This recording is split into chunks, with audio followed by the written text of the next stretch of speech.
What does liberation theology get wrong? The critique of Marxism, especially as it influenced liberation theology, is very much so needed. However, I want to think about liberation theology from a different perspective, namely from the perspective of St. Augustine and St. Thomas Aquinas on political theology. So the theology pertaining to how human beings are organized in a polis or a political structure. So first, what is liberation theology? So the emphasis for the liberation theologians, particularly the Latin American liberation theologians, is the concept of the preferential option for the poor. So God has a preferential option for the poor suffering in economically and socially disadvantageous positions. And through social, economic, and ultimately spiritual liberation, which are all conjoined, justice can be actualized in the world. And the injustices that face the poor and that face the marginalized will be, through this movement of liberation, ultimately corrected. The thing that especially Gustavo Gutierrez in A Theology of Liberation proposes, and some others propose this as well, is what Gutierrez calls the rejection of a separation of planes model, where you have the supernatural as a separate metaphysical plane of reality, and the natural, the historical, the human, all too human in Nietzsche's terms, as another plane of reality, and that these two orders are not intrinsically interrelated. So Gutierrez, in his Theology of Liberation, wants to reject what he describes as that separation between those two orders. Metaphysically, this, to me, seems like a more fundamental error in liberation theology than the Marxist overtones of liberation theology. And I say this not because I am uncritical of this Marxist inclination in liberation theology. I very much so am, and very much so opposed to the claims of Marxist analysis.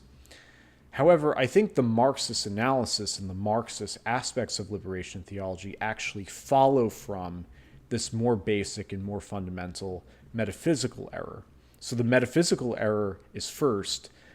The Marxist overtones, the Marxist conclusions come next, and I'll explain why that is the case. We have to go back to St. Augustine and St. Thomas Aquinas and how they understand the relationship between supernature, so the order pertaining to God, and grace, or God's activity within the human soul, and nature, so the order of human persons living in society, living in community with each other, ordered to particular political ends and social ends. What this comes down to is the fact that St. Augustine and St. Thomas Aquinas articulate that the human person is a kind of dual citizen, lives in two distinct polities, two distinct cities. The first of which is the church, understood eschatologically as the heavenly city. The second is the city in which we live, the earthly political structure. And this is what they call, or what St. Thomas calls, the earthly city. Now, for St. Augustine, the city of God and the city of man are dialectically opposed to each other.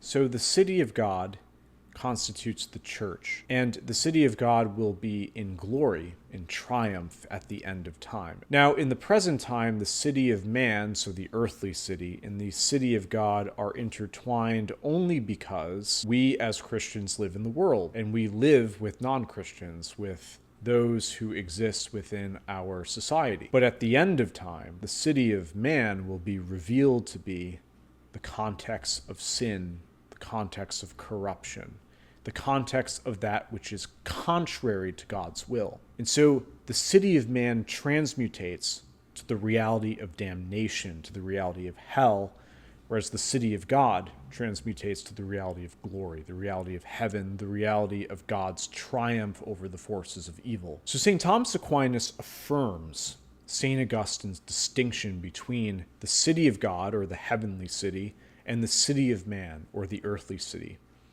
However, St. Thomas has a more positive view of the earthly city. So the earthly city for St. Thomas can be a place of imperfect yet true virtue. For Aristotle, eudaimonia, or human flourishing, is attained within a political structure. So it's, in a certain sense, being a good citizen. It's being a good member of the society in which you live. And that means that we can have a understanding of justice, an understanding of the common good within that political structure. So St. Thomas affirms that. And he says that humans can, by their nature alone, acquire imperfect virtues that are proportional to the imperfect good of what he calls felicity, or we could say eudaimonia, or human flourishing. So St. Thomas merges St. Augustine's account and Aristotle's account with respect to the relationship between the heavenly city, the church, and the earthly city, the political structure in which we live, in a way that Aristotle and St. Augustine alike probably wouldn't necessarily recognize or agree with wholeheartedly. St. Augustine has a more dialectical view of the relationship between natural virtue, or what he calls vice, and supernatural virtue, where St. Thomas Aquinas has a more analogical understanding of that relationship. So, imperfect virtue and perfect virtue, the earthly city and the heavenly city. The Christian can have both, and the Christian participates in both realities. However, even though the Christian participates in both realities, those realities are ultimately distinct.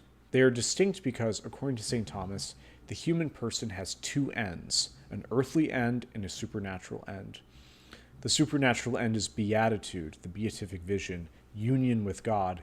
The natural end, which is subordinated to that supernatural end, and which humans can attain through their nature alone, is proportional to and directed to a kind of political stability, a kind of political set of virtues, a kind of political flourishing. So a flourishing that is constitutive of the society in which you live, being a good citizen. So how does this address what I think to be the metaphysical errors of liberation theology? Well, ultimately, by closing the gap between the supernatural and the natural, between the heavenly city and the earthly city, the liberation theologians end up reducing the supernatural end to which humans are directed through grace and through participation in the church to a purely natural and ultimately political end.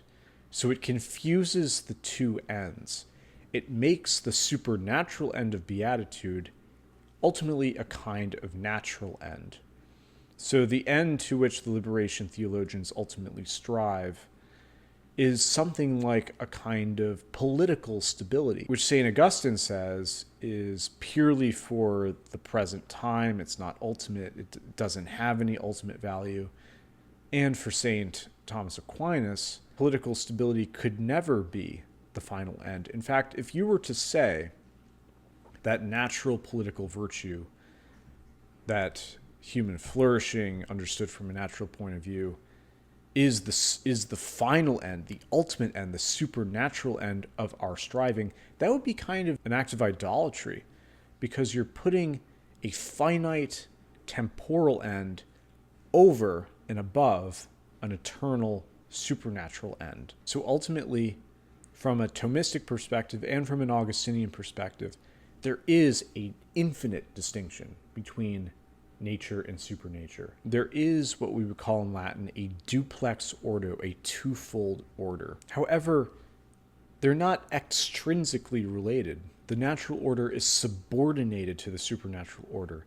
They are interconnected in the life of the Christian who lives within both orders. But they are interconnected only to the degree that the natural order opens up to the reality of the beatific vision constitutive of the supernatural order. What I'm ultimately arguing is that the Marxist overtones and the Marxist errors that are contained within liberation theology follow from more fundamental metaphysical errors. And the Marxists have a kind of what we would call this worldly eschatology, a view of the last things, of ultimate attainment of society to be something that's purely political, that's purely social. It's a kind of horizontalizing of the Christian message. So the liberation theologians, in making this metaphysical error, ultimately cling to and formulate a position that affirms the basic, we could say, religious impulses of Marxist analysis, which point to a sort of political and social flourishing without God. Now, the liberation theologians, of course, believe in God and believe in the reality of grace, but they believe it to the degree that it points to something that is ultimately natural, and it superimposes the supernatural onto the natural. And this superimposition constitutes what I think to be liberation theologians' ultimate or fundamental error.